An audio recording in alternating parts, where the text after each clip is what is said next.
వాక్యం ఇలాగ సెలవిస్తుంది, ఆశీర్వాదమునకు వారసులుగా పిలువబడిన వారులారా. పిలువబడిన వారు దేనికి వారసులు? ఆశీర్వాదానికి వారసులు. ఆశీర్వాదమునకు పిలువబడిన వారు ఎవరు?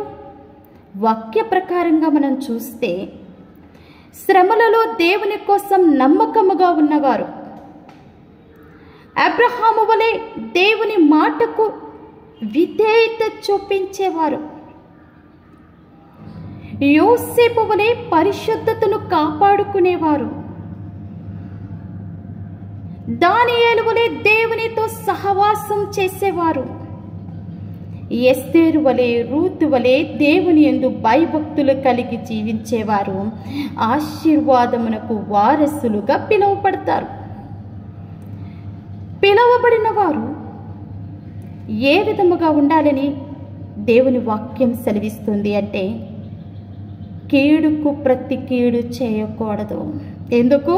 నీవు ఆశీర్వాదమునకు వారసుడువు. దుష్కార్యములు చేయకూడదు. ఎందుకు? నువ్వు దేవుని చేత ఆశీర్వదించబడిన వాడువు.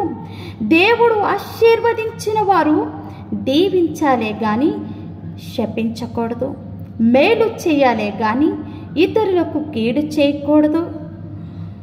మంచి పనులు చేయాలి కానీ దుష్కార్యములు చేయకూడదు. చేస్తే దేవుడు ఊరుకుంటాడా? ఎంతటి భక్తుడైనా దేవుడు ఊరుకోడు.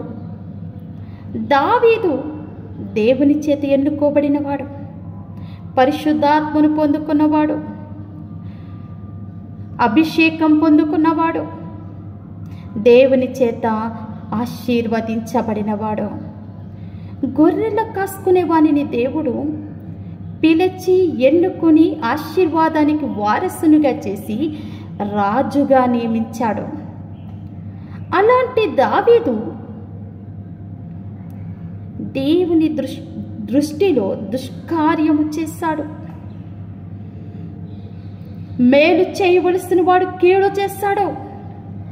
ఎవరు చూడరనుకున్నాడు కానీ దేవుడు చూశాడు. ఊరియా భార్యను ఆశించాడు. ఇతరుని భార్యను కోరుకోవటమే కాదు, అతనిని యుద్ధములో చంపించాడు.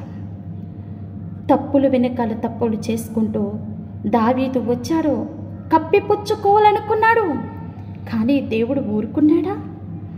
నా భక్తుడే కదా, నేను అభిషేకించిన వాడే కదా, నేను ఆశీర్వదించిన వాడే కదా అని దేవుడు కప్పిపెట్టాడా? నాతాను ప్రవక్తను పంపించాడా?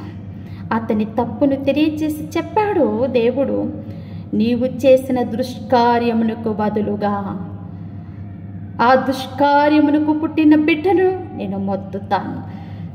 మరణించాడు ఆ బిడ్డ. చూడండి, ఆశీర్వాదమునకు పిలువబడిన వారు మేలు చేయాలి, కీడు చేయకూడదు. అందుకనే ఆశీర్వాదమునకు వారసులుగా పిలుచుకున్నాడు. ఆశీర్వాదమునకు వారసులుగా పిలువబడిన వారు ఆశీర్వదించాలి.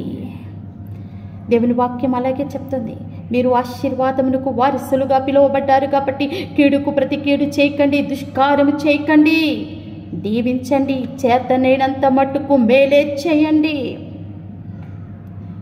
నిజమే, నీ ఆశీర్వాదమును నీవు నిలుపుకోవాలి అంటే, ఆశీర్వాదమునకు వారసునిగా వర్ధిల్లాలి అంటే, ఆ పేరు నీకు నిలబడాలి అంటే